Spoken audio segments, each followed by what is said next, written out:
right, well, we will go ahead and get started. We have a minute or two of introductions here that will help cover the gaps as folks are slipping in. So welcome. We're very happy to be here to be hosting this hot off the presses talk as part of our series that features new books by faculty, particularly Chas faculty at UC Riverside. Today we feature a conversation with two co-authors, and our director, Georgia Warnke, will be introducing our presenters here today in just a moment, whom you may know, but if you do not know, then we'll be sharing some information about them. We're celebrating the publication of their book, Global Struggles and Social Change. So welcome. So as we begin, I want to, with that note of gratitude, invite you all to share with me in a land acknowledgement. We're coming to you from a virtual UCR. The actual UCR in many of our workplace homes are on land that has been traditionally tended by the indigenous people, the first inhabitants of this land, the Cahuilla, the Tonga, the Luisena, the Serrano peoples. And so we want to acknowledge their generational work of caretaking and our obligation and our debt to respect that work, to co-labor with their descendants in the present, and to carry forward that obligation to take care of the land, water, and air as we go forward together into whatever future awaits us, which is a bit of an open question for us all right now. So welcome here today. And we'll shift right now. I'll hand the microphone over to our director to introduce our presenters. And as we go along, I'll just mention we'll be using the chat. Feel free to say hello. You can drop questions in there if you like, or hold them for the Q&A. And as the speakers go along, I'll be sharing links to their books and the other resources that they're referencing. In case that's helpful for you, you can save those links for later. All right, Georgia, would you like to take it away? Yes, so we're very pleased to have the two co-authors of Global Struggles and Social Change, from Prehistory to World Revolution in the 21st Century. It's quite a distance, to present give us a little taste of their book. Our two presenters are Paul Almeida, who's professor and chair of sociology at UC Merced. He examines the efficacy of collective action at the local, national, and global levels of social and political life. And he teaches courses on globalization, organizational behavior, political sociology, sociological theory, environmental sociology, and social movements. His articles have appeared in the American Journal of Sociology, the Annual Review of Sociology, Social Forces, and elsewhere. In addition to Global Struggles and Social Change, some of his other books include Social Movements, the Structure of Collective Mobilization, from the University of California Press in 2019, Mobilizing Democracy, Globalization, and Citizen Protest, from the Johns Hopkins Press in 2014. There are more, but in the interest of time, I'll move on to our next presenter, who is Christopher Chase-Dunn, who, as you know, is Distinguished Professor of Sociology and Director of the Institute for Research on World Systems here at UCR. His research focuses on interpolity systems, including both the modern global political economy and earlier regional world systems, and his work has been supported by the National Science Foundation. He's the founder and former editor of the Journal of World Systems Research and the series editor of the book series published by the Johns Hopkins University Press. In 2001, he was elected a fellow of the American Association for the Advancement of Science. And there are many more accolades and awards, but in the interest of time, because I know you want to hear about the book, I will turn things over to Chris now. Okay, great. Well, thanks to Georgia and Catherine and the Center for Ideas in Society for asking us to discuss our book with you. Paul and I are going to present some ideas from the book, and we're going to talk for about half an hour altogether, and then there's going to be time for Q&A. But if people have questions during our talk, we're happy to listen to them. I've got some PowerPoint slides I'm going to show. Basically, we know some of you may have already read the book. Some of you don't know too much about global sociology and the sociological study of social movements, but you're interested. So we're going to try and talk about those things that are little parts of the book that we think a broad audience would be interested in hearing about. So let me get this slide thing going.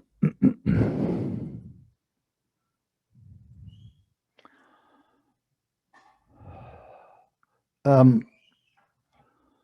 the way, if anybody wants the slideshow, I'd be happy to send it along to you. You could just send me an email later and I'll send you this. Johns Hopkins University Press, they did a great job with this book. This is what we're doing today. Okay, these two slides are the chapters and subheads of the book, but we're not going to cover all this today. We're just going to hit some high points.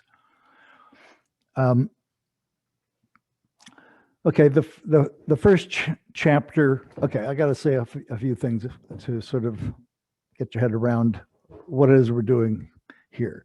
Paul and I both study global political economy and global social movements.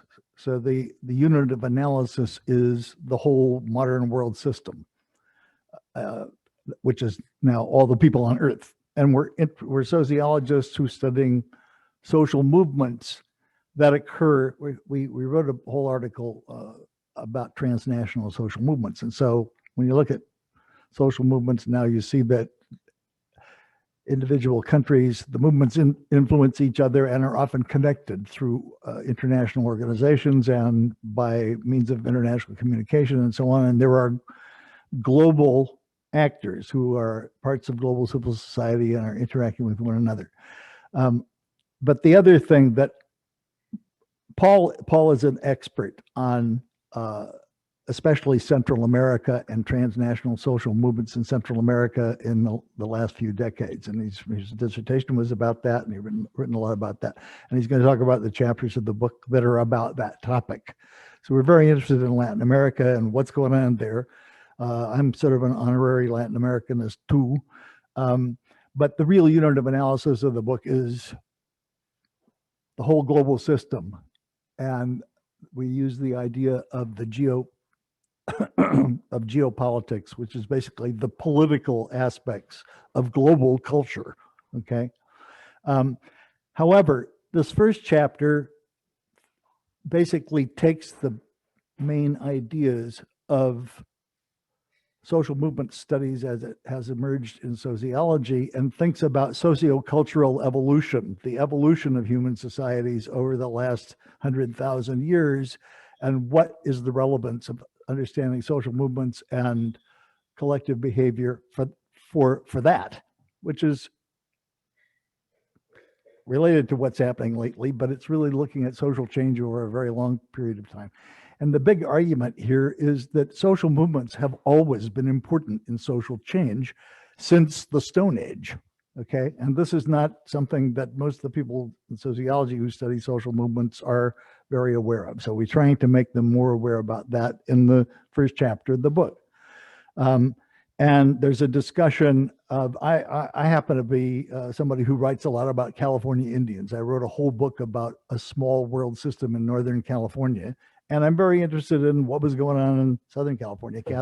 Catherine mentioned the Cahuilla. The Cahuilla were part of a small world system of sedentary hunter-gatherers in Southern California, okay? People who live in these small-scale societies have world systems. They're not very big world systems. They're regional, they're small. So the word world has a different meaning here. It's the world in which people live and in which their interaction networks are composed. And when transportation is basically carrying stuff on your back, these world systems aren't very big. They're small. So we can use abstraction to think about, to compare small, medium, and large world systems. When we look at the little ones, which is what I happen to know about, about pre-contact indigenous people in California, what we see is they already had small polities that were interacting with one another, making war, trading, all the things that go on now, except on a smaller scale, and the institutional structures were different. But one of the things we see is there were things like collective behavior and social movements that were already going on in those things. And those things were both reproducing and changing social structures. Evolution was going on at a slower rate in Southern California before the Europeans got here, but it was going on. When we study the archaeology of Southern California, we can see humans arriving here about 15,000 years ago. First, they were nomadic hunter-gatherers. Then they settled down and started living in villages and became diversified foragers. There were still hunter-gatherers when the Europeans got here. They didn't plant, okay, but they lived in small-scale sedentary societies and villages. And the villages were all around us, where we are now. There were big villages over on the coast. There were multiple languages, but there was multilingualism, and the people in these societies communicated with one another. And they had religious ideas, I think things that we would call religion. They were animists, but these ideas were expressed in ritual performances and in dance and in storytelling. And the new dances, the new storytelling would diffuse from group to group because people would take the new ideas and diffuse them and tell the story. The reason we know about this a lot is because of what happened in the late 19th century when these people were already being studied by anthropologists. And Alfred Kroeber sent his students out to study the 1870 ghost dance. The ghost dance was this religion, a revitalization movement that emerged when these small-scale societies were under a lot of pressure from the European-centered world system. The modern world system was basically incorporating them, and there were diseases that they didn't have, and their whole world was being shaken up and more or less wiped out by the arrival of the Europeans. And these social movements emerged, like the ghost dance religion, that are called revitalization movements. And there's a great study by Cor Du Bois about what happened with the 1870 ghost dance. And from that, we can see this process of basically prophets going from group to group and taking the idea with them, and some societies adopting the new dream dancer ideas and other societies not, and so on. It's a great study, Cor Du Bois's book about the 1870 ghost dance. But ethnographers who had studied the California Indians, trying to figure out what was going on before the arrival of the Europeans, saw that there were a lot of cults and dances and so on that were occurring before these people had been heavily affected. Now, this is all memory culture. They're interviewing old people and who are telling their stories and stuff. But the point is, there's a communication system, interlinguistic communication system, in which people are carrying ideas about religion and ritual and so on from group to group to group. And as well, they're carrying ideas about technological change. And there was technological change going on. The bow and arrow was diffused and came in and changed the way people could hunt and make warfare and on one another and stuff. Anyway, so sociocultural evolution was already going on, and social movement type collective behavior was already involved. That's the big point in our first chapter. We also use this idea, well, we then, the chapter uses Jack Goldstone's book about revolutions and stuff to talk about what happened with the rise of states and empires in the Bronze Age and the Iron Age, and how social movements were involved in that, in the rise and fall of dynasties. And we introduce a new idea for thinking about world system level polities that we call world revolutions. And that's, those of you who know the sociological literature about revolutions, it's a different idea than the idea of revolutions. Okay, and I use Jack Goldstone's books and so on, so we know that literature very well. What they usually mean is rebellions and social movements take place in which the power of a polity is captured, and then big changes take place. That's what they mean by revolutions. What we're thinking about is what happens when you have multiple polities interacting with one another, a world system of polities, okay? Like the modern world system, except that they were smaller back when, but there already were world systems. And what happens is you get rebellions that cluster together in time, led by people who don't even know about each other, except that because the systems are hierarchical, there are empires, and there are colonial empires and home offices and stuff like that. the people who know about these rebellions that are occurring in a similar period of time are the people at the heads of the empires. They're trying to repress rebellions or cool them out and maintain order and make it possible for business to go on and collect taxes and tribute and all this stuff. So there's a hierarchical structure that connects local rebellions to one another, even though they don't even know about it. Now, what happens, of course, once we study world revolutions in the modern world system, is they become connected with one another. They start becoming aware of one another. And Paul and I have studied transnational social movements. That's what we're doing. They go global too, the movements. But before that, they're really regional and local, and they're not aware of one another, but they are connected with one another. And when we study basically the world revolutions idea in our book is applied primarily to the modern world system that came out of the rise of the West, the rise of Europe. But I'm also interested in East Asia as a world system that existed basically independently up until the 19th century. There were some connections, but it got incorporated with the opium wars and stuff like that into the modern world system. And that's a unit of analysis for me, a separate East Asian world system. And there's a lot of cool research coming out about waves of rebellion in the East Asian world system. And this is a great study by some Chinese or Hong Kong geographers who are coding rebellions in East Asia since 1000 AD. Over a long period of time, and you can see the cyclical form of these rebellions. They're also studying the relationship between the rebellions and climate change, and there is a relationship, which is basically when the climate is all screwed up and there's no food and stuff, you have more rebellions. No big surprise. I focus on that and want to compare it with what happened in the modern world system. Okay, and the story there is about the rise of the West, the emergence of capitalism in Europe in the 16th century. And most of you know something about the history of Western civilization. You have world revolutions, meaning rebellions that clump together in time. And they don't happen in a whole world, but they happen in a lot of places in it. So the Protestant Reformation is an example of that. It's all seen as religion. The other thing that we do is we realize that most people who study social movements focus on modern secular social movements, but religion is what social movements are about for most of human history. Religion is a discourse about authority, and that's what people fight about. And it's also, when they have consensus about it, it forms power structures. So it's a really important thing to look at.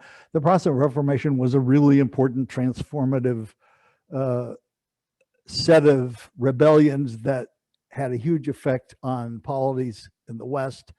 It was related to the European Enlightenment and really important political ideas that were coming to the fore in the 16th century in the context of the rise of the power of capitalists in Europe and the Dutch Revolution, which was a really important outcome in a way of the Protestant Reformation. The first capitalist hegemon in the world were the Dutch. They were leaders in the development of capitalist institutions and stuff, and they were basically part of an important outcome of the Protestant Reformation. 1789, of course, is the French Revolution, but it's also the American Revolution and the Haitian Revolution and Latin American independence. So we're talking about rebellions that occur in 2 or 3 decades, but are really part of the political and economic evolution of a whole world system. So we see these, normally when we think in national terms, we see the French Revolution and we compare it to the American Revolution, but the point is they were actually connected, of course. The American Revolution in part was why the French king spent too much money helping the Americans and then got in trouble with his own peasants and poor people in Paris. The Haitian Revolution was an outcome of the French Revolution. When the slaves in Haiti found out about the rights of man and stuff, they said, well, what about us?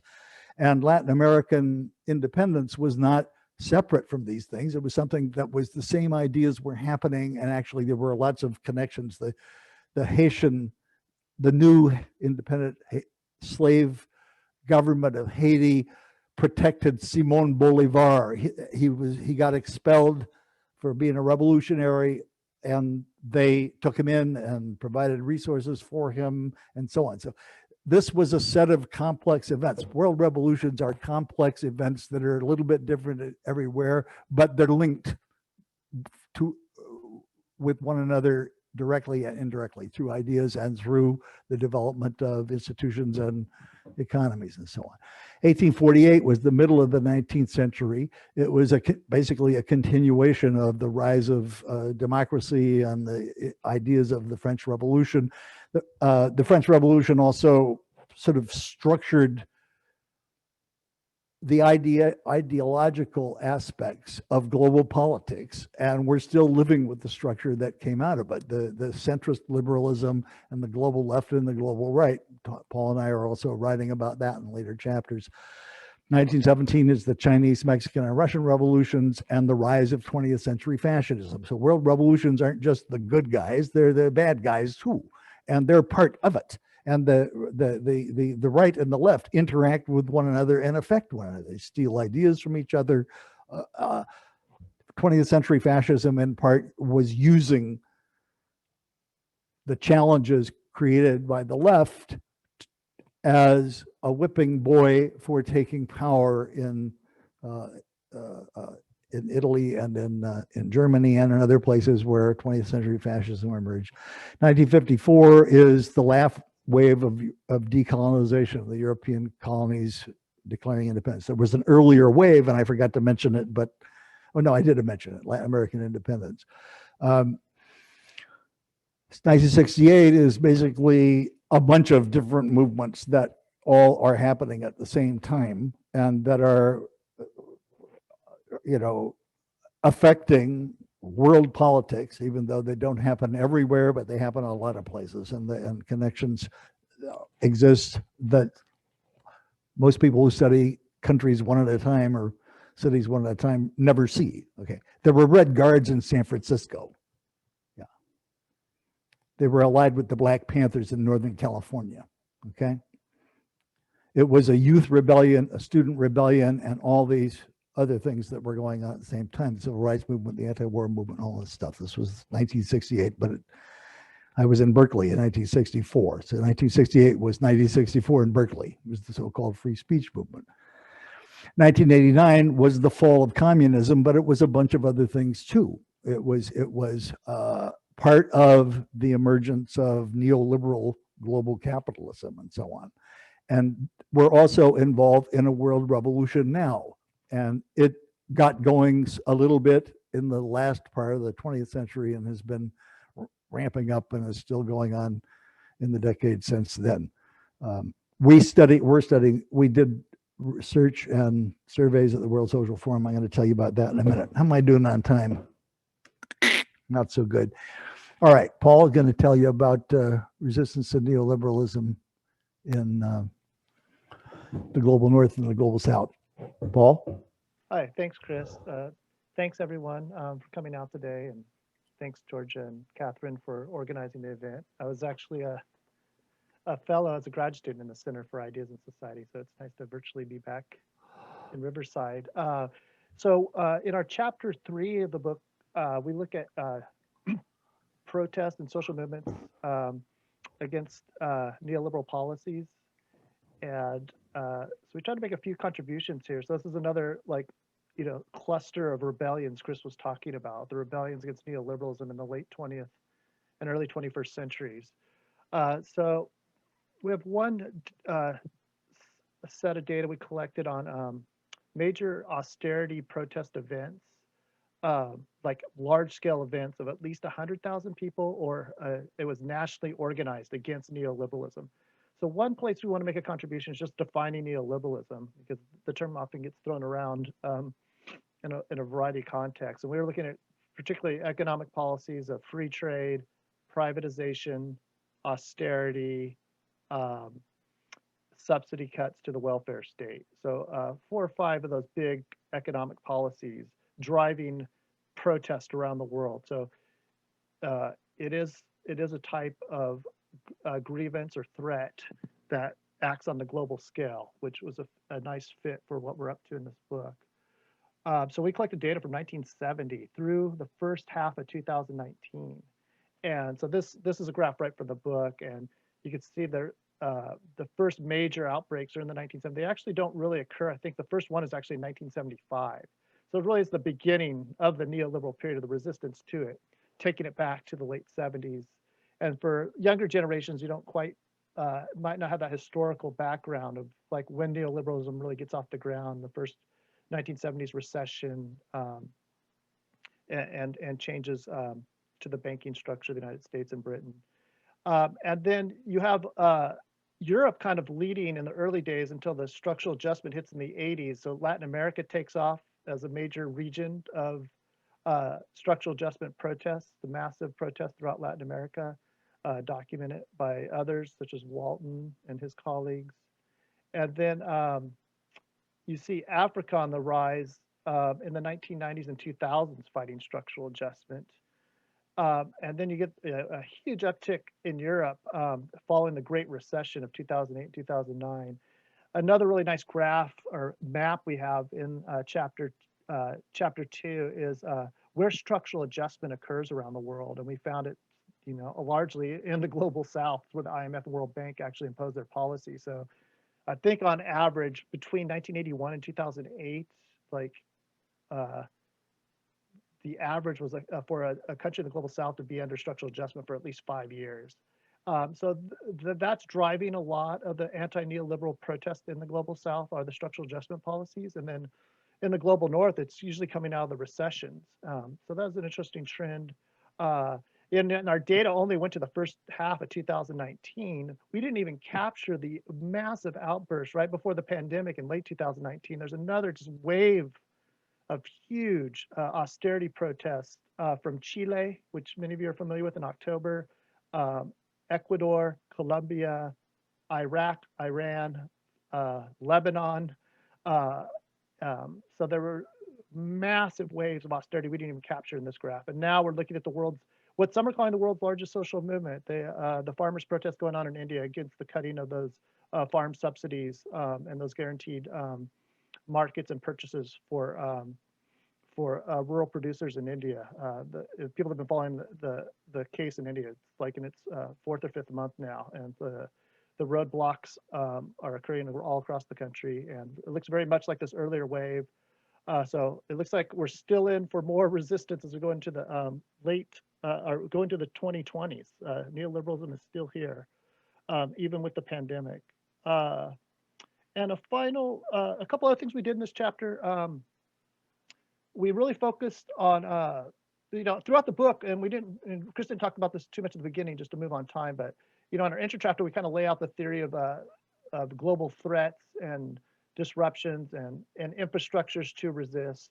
And so that's one thing we also discuss in this chapter about the past, the threats of neoliberalism and the state infrastructures to resist. So that's why you get so much protest in Europe, because there's so much state infrastructure to organize the resistance, the state workers, the history of a welfare state. So the welfare state fights back against neoliberalism. All those structures created in the 1950s and 1960s fight back against neoliberalism.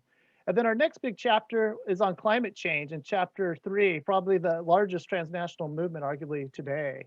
And we focus here on 2005 to 2018, that stage of the climate justice movement. And that's really when it really becomes a global social movement.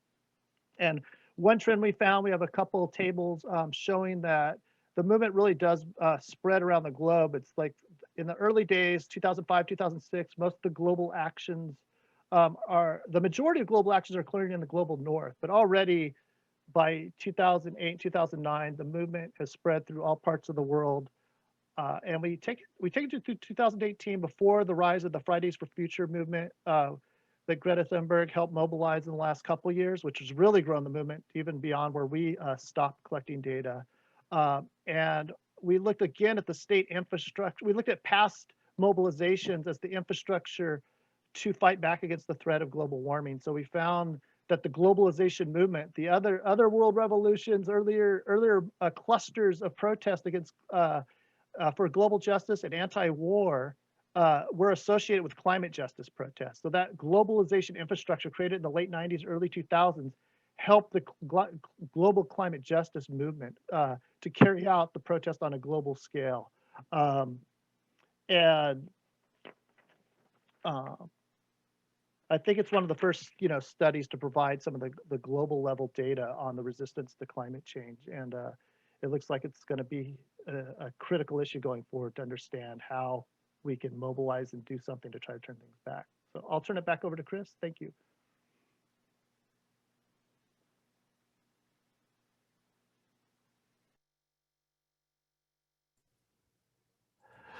Yeah. Okay. I need to say tell you briefly about a lot of research that Ellen Reese and I, and a bunch of our colleagues here at UCR did on the World Social Forum. The World Social Forum is a venue for activists who are interested in social justice, and they come from all over the place. It kind of emerged in Latin America and in Europe in reaction to the World Economic Forum. And it was a great venue that it still is. Interesting stuff going on. In fact, Javier Escurdia and I just participated in a World Social Forum meeting last week. What Ellen and I did was we did 4 surveys of activists at 4 different World Social Forum meetings, one in Porto Alegre, Brazil in 2005, and in 2007, one in Nairobi, Kenya, and then 2 in the United States, one in Atlanta and another in Detroit. So we had 4 results of 4 surveys, and we had 300 or 400 respondents. This was paper surveys. We had graduate students and some undergraduates come and help us do these surveys. And so we had information about the background characteristics and political allegiances of people who are attending the World Social Forum meeting. And it's kind of a microcosm, we wondered, our hypothesis was, of the global left. And we asked people, this is the list of movement themes that we were studying, and we asked people to fill out this form that's up on your screen now.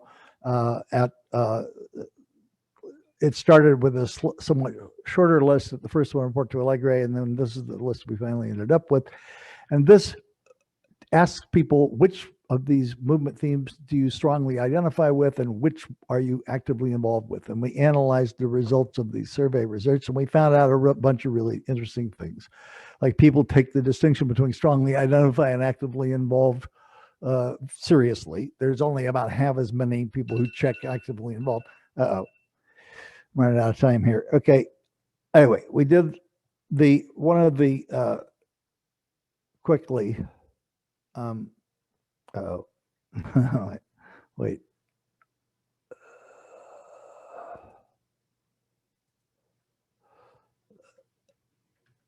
One of the findings look like this. Okay. It's a network of connections between social movement themes based on the activism of individual participants. So we're able to study the network structure of the global left, basically, and compare these different venues one to another because we have the results from all 4 venues. And this is what we find. It's an interesting network structure because it doesn't have cliques in it. It's all the movement themes were connected with one another. Even the ones up in the corner, they end up in the corner because the cutting point for doing this kind of graph requires excluding themes that don't have that many connections. But basically, all these themes were connected with one another, and some of the themes are in the center. It's a multi-centric network. And when we study this network in the 4 different venues, we get pretty much the same thing. There's some change, but not much change. So basically, what we're getting here is a snapshot and of the structure of the family of global anti-systemic movements. That's what this is. And then we discuss these results at more length in the book. Okay, there's a problem, which is we're kind of out of time. We also go over research that done by others about the ideational context of global justice, globalism.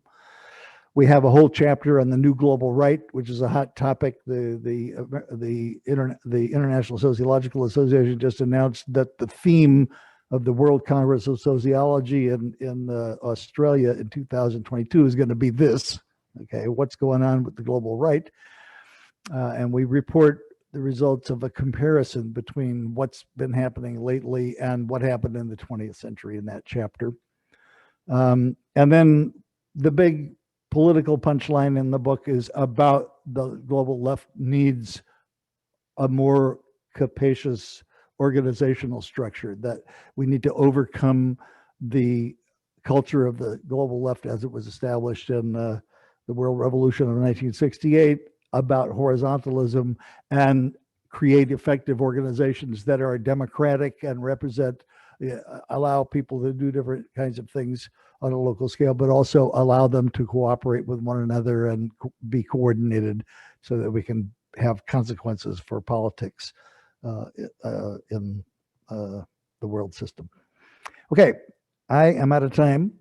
And Paul, did you want to say anything else?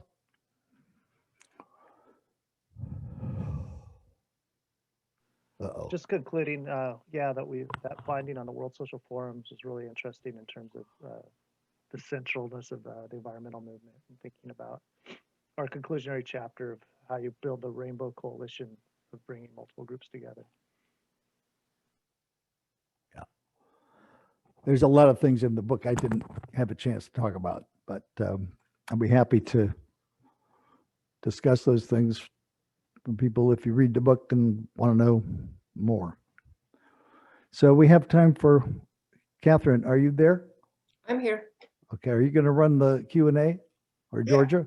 Yep. So you can either ask your question directly by raising your hand, or you can put it in the chat. So questions?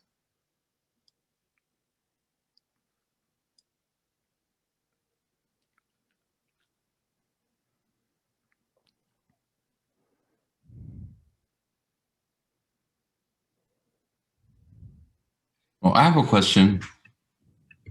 Oh, hello. Good. Hello. Please. I'll just put on, let me see. This is a question for Professor, do you pronounce your name Almeida? Almeida? Yeah, Almeida. Almeida. Oh, I just wanted to know, my name is Julio Orellana. I'm a PhD student in the Ethnic Studies department there at UCR. And I mean, I would just like to know, my focus of study is in Central America, and specifically Guatemala. I'm trying to look at Guatemalan transnational civil society. So I'd just like to know where any, in terms of like the research that you and Professor Chase just put out, where does Central America and specifically Guatemala fit into all this? Just any thoughts, insights? Good question. Yeah, I have an earlier book on Central America and just neoliberalism that Georgia mentioned at the beginning, called Mobilizing Democracy. That only takes us up to about 2013. Unfortunately, my chapter on Guatemala is combined with Honduras, so I don't give it as much coverage. But you know, I would say probably the battles against neoliberalism and mining have been quite large in Guatemala. I don't know how much you keep up with the literature on the mining struggles, but that seems to be a real big one. And transnational in terms of the mining companies being transnational. I'm not sure how much the mobilization on the ground is transnational, but there's some really heroic battles going on in indigenous communities throughout the highlands. A lot of examples of the participatory democracy that Chris was talking about toward the end there, with popular assemblies voting on if they want mining or not, those referendums. So that's one place, looking at those intersections of mobilization against globalization down to the local level of Guatemala. They had some pretty big battles against free trade, against the Central America Free Trade Agreement too, back in 2005, 2006. There's some pretty sizable in 2004, like a national strike and national level mobilization roadblocks. So I think probably, and then with the climate change, it'd be like, look at some of the other things that are missed by the global climate movement. But I think it would be really interesting to explore in Guatemala, like climate refugees and how much climate change is affecting agriculture in the rural populations of Guatemala, and what survival strategies people are taking. The collective mobilization might be in the form of just escaping, right? Mobilization to a safer place, moving to the cities or moving north. So those are my just quick thoughts on that. Thanks. And feel free to email me any questions about your research. Sounds interesting. Thank you very much. May I pose a question, please? Mm-hmm. Yeah, thank you. Valentina Radam, this is a question to either author, but I think Chris, that this might be directed to you specifically. You know, I understand to some extent your description of the Protestant Reformation as a kind of world revolution, although of course it was concentrated in a relatively small space of Europe. And I'm wondering where you place, for example, earlier and much larger religious expansions such as Christianity, Buddhism, Islam. Were those tied to empire building? Although the Protestant Reformation was, tied to the introduction and expansion of capitalism. So that's one question. Then the other one has to do with I think concepts or language. You know, back in the day, we used to distinguish revolutions from counter-revolutions. And I was, curious as to how fascism in 1917 is part of your definition of the 1917 world revolution, rather than, a reaction to the spread of socialism and communism and workers' rights. So that's, that might be a minor point, but still, it's. I'm curious as to why you don't call it a counter-revolution. Thanks. And I'm going to get your book, of course. I've already ordered it. Okay. So, I mean, I guess you heard what I said about religion being politics, and it still is. So the business about Islam and Christianity and so on, we see this as part of the evolution of empires and complexity and the rise and fall of dynasties. And these are important things in a way. The ideas of the Protestant Reformation were already emerging in the world revolutions that occurred in the Iron Age. Some of those ideas, especially individualism and stuff. What world revolutions are, or world religions are, in part, is locating agency at the level of the individual, where you have to say these words and have a personal relationship with God and all this stuff, which is a lot like Protestantism. I mean, these things had been emerging for a long time. And now the second part of your question about revolution and counter-revolution, well, the word revolution gets used by everybody, doesn't it? Including people that are trying to sell you toothpaste. So what we want to do is understand exactly what you were talking about. What are the movements and what are the counter movements? Okay. And most of the literature about world revolutions has only focused on the left. But what we realize is, wait, that's a huge mistake. You're leaving out a huge part of what happened in the 20th century if you're not talking about fascism. So you've got to include it. It's part of the story. And it was in part a reaction to the left. And, so counter or nobody gets to own the word revolution, apparently. Okay. Everybody claims that their revolution is the good revolution and so on. And what we want to do is study how that works. And what I said is fascism in the 20th century wasn't just a reaction against the left. It was and also a reaction against all kinds of other things. But it also took a lot of pieces that the left had, tactics and ideas and stuff from the left. Okay, so Mussolini was a socialist, and so there's both things are going on. There's borrowing and there's reaction, and what really happened is really interesting, and we need to understand that for the 20th century, but we also need to understand it now because it's also happening now. A lot of this stuff about neoliberalism and right-wing populism and stuff is similar. It's borrowing from different social movements, tactics, and ideas. So it's not just reactionary. It's not just the opposite. Some of the very ideas are being taken. And if you haven't had the opportunity to watch Fox News, I suggest that you do that. I've actually written about it in the chapter of populism in my book. So I do know the connection between left-wing and right-wing populism, of course. Both of them are opposed to neoliberalism, but they're very, very different on many, many other measures, Chris, as you know. Yeah. So we also have a whole thing in the book about jihadist Islam, Yeah, which we mainly exactly. took from you. So, although we did manage to find some progressive Islam too.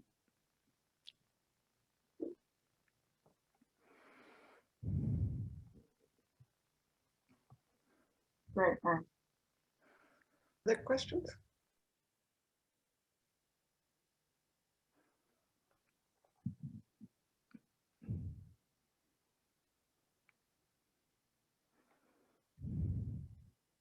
Well, I have a kind of general biographical question for both of you. How did you get into this research?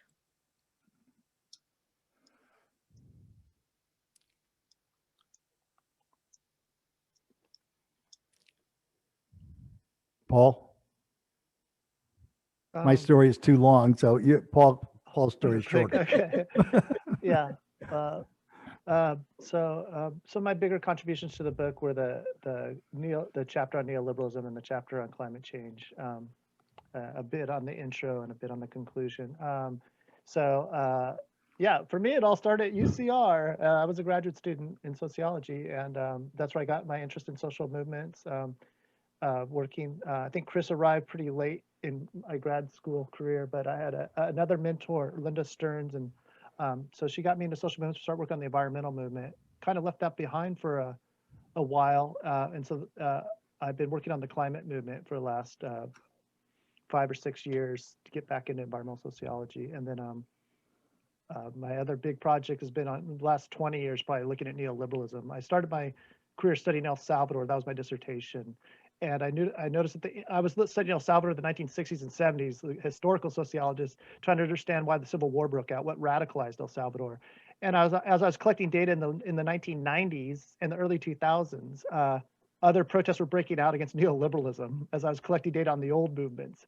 And so that just really struck my interest. And I just noticed when I was starting to do work on Costa Rica and other surrounding countries, Guatemala, there were other neoliberal protests very similar breaking out at the same time, kind of the way Chris was describing world revolutions. And so I've been working on that for a few decades now. So those are my interests. So I was at Berkeley in 1964. Do I have to say anything more? I surrounded a police car on Sproul Plaza. Not by myself, with a few thousand other students. So I was a participant in social movements and have been my whole life. Okay, I'm an anti-war movement activist and stuff. I recently tried to shut down a Air Force base in Nevada that was where people controlled drones and killed people all over the world.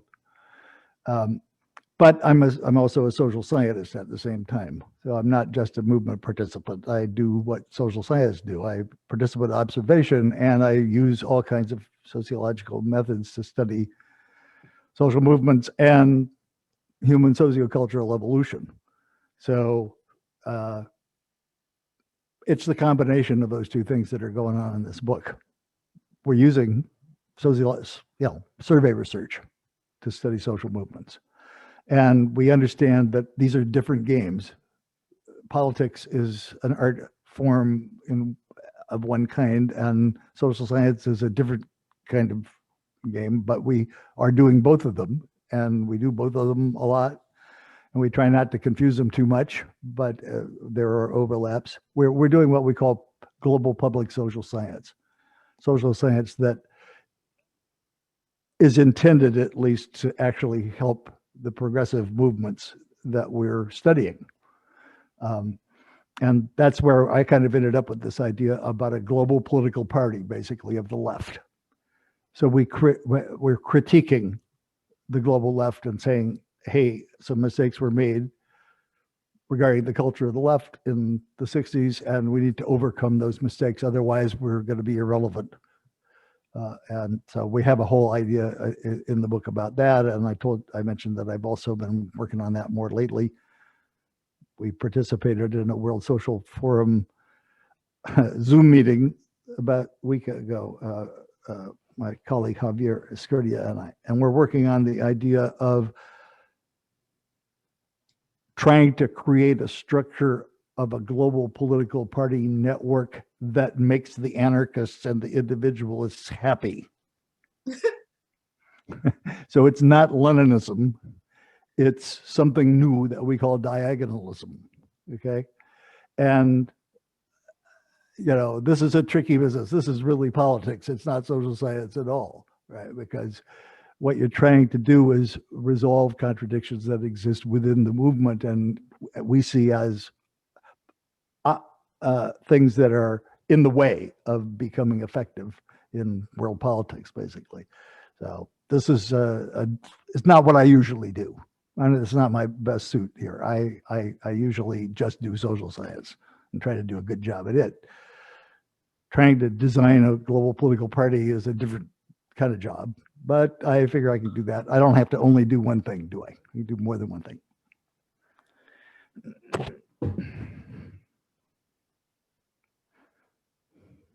Yes.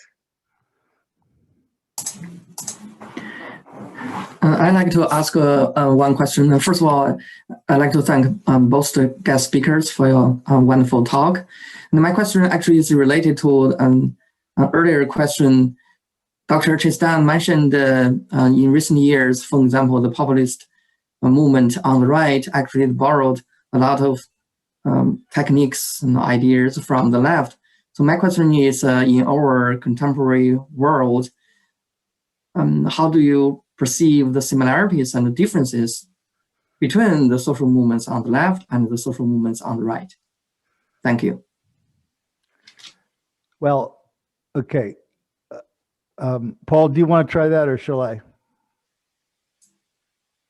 Go for it. Okay. The basic idea is that the left-right distinction pretty much emerged in the French Revolution between those people who were trying to preserve the old authority structures and those people who wanted more equality. But exactly what that means and how it is embedded in thought and in organization keeps changing, because the world revolutions are all different from one another, and there's this interaction going on. So, but basically that's this, we go with that as that's the main idea in the distinction between the right and the left. And then there's another idea that we take from Immanuel Wallerstein called centrist liberalism. And these are people who are in the middle who kind of are just trying to keep everything together and make compromises on both sides. And that this is really the structure of global political culture. And that doesn't mean everybody is on board with it and that there's nothing else and it's one thing, because it's different everywhere. It also changes over time because it's an interactive thing. It's things reacting to both your friends and your enemies, and who you're competing with and who you're cooperating with. So it's a moving target. And these world revolutions are extremely complex. And in fact, every social movement is very complex. Okay, so it's hard to get your hands around it and figure out what it is exactly. What we're trying to do is say what the central tendencies are. This idea of world revolutions, where we use years as the name of the world revolution, The point of that is to say what it was in its essence. What was the main thing that was going on? Okay, and so we're pretty happy with 1789. Okay, the French Revolution is still going on, as Zhou Enlai said when he was talking to Henry Kissinger. Okay, it's not over yet. We're still dealing with it. Okay, is monarchy come back? Does monarchy reappear? Yes. Oh, there's also a whole chapter in the book about the relationship between political evolution and modes of accumulation, modes of production. So this is a Marxist idea about the nature of institutional structures that hold everything together and how those things evolve. And it's talking about the politics of the world system in those terms.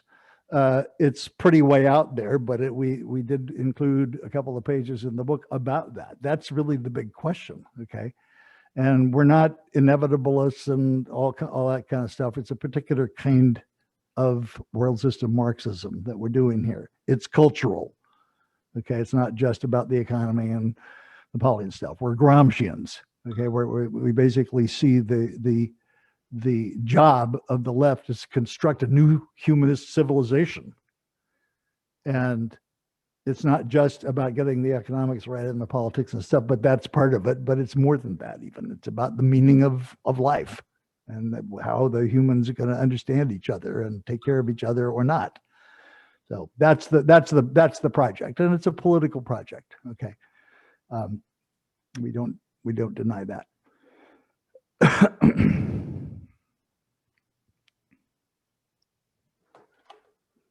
Paul, did you want to add anything to that?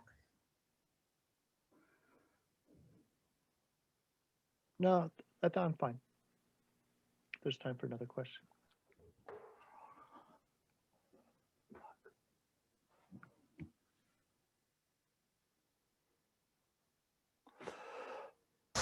I guess I'll ask a question.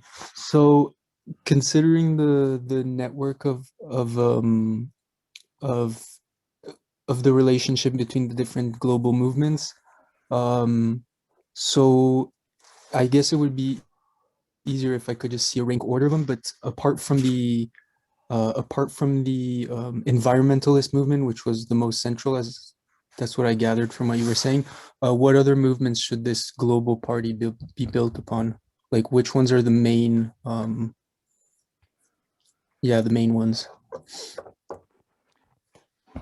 Well, this is, Paul, do you want to try this or do you want me to do it? I'll let you go ahead. Okay, we have he already knocked me out because I want to start with global environmentalism because it's the most extensive and it's the place to start and build around it. But and it's kind of what we end up with. What we do is we look at that network and we say there's different possibilities here, and we're not really wanting to exclude anyone. We want alliances. Okay. By the way, human rights is one of the big movement themes. Well, but God, everybody loves human rights, don't they? Is anybody against human rights? So it's, not that interesting politically, but it's important for building a global justice ideology and for the new global left as a whole. So we don't want to throw it out either. What we do is we look at the several contenders for what we see as the center, the potential center of a more collaborative, organized global left. And what we end up with is what Paul was talking about, the climate justice movement as the best possible contender that combines a lot of different things, but where clear and present danger is involved and everybody's interest seems to be involved. So it's sort of the functional equivalent in some ways of what happened in the world revolution of 1917, except that the class implications of it are different. But we need to understand that. Okay. Environmental justice is a huge part of the environmental movement for a long time. Climate justice is a particular version of that. The big insight is that climate change isn't going to affect everybody equally. It's like the COVID-19 pandemic. Poor people are the ones that get whacked. Okay. And that's going to continue to be the case. And that becomes a potential fulcrum for organizing large numbers of powerful groups of people to mobilize and try to fix things. That's where we end up with in this book.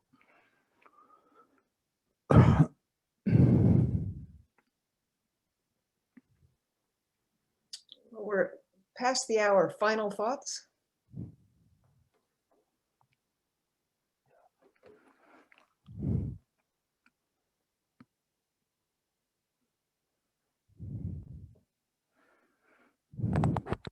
Well, I'll just say the World Social Forum is still alive for those of you who are interested in it.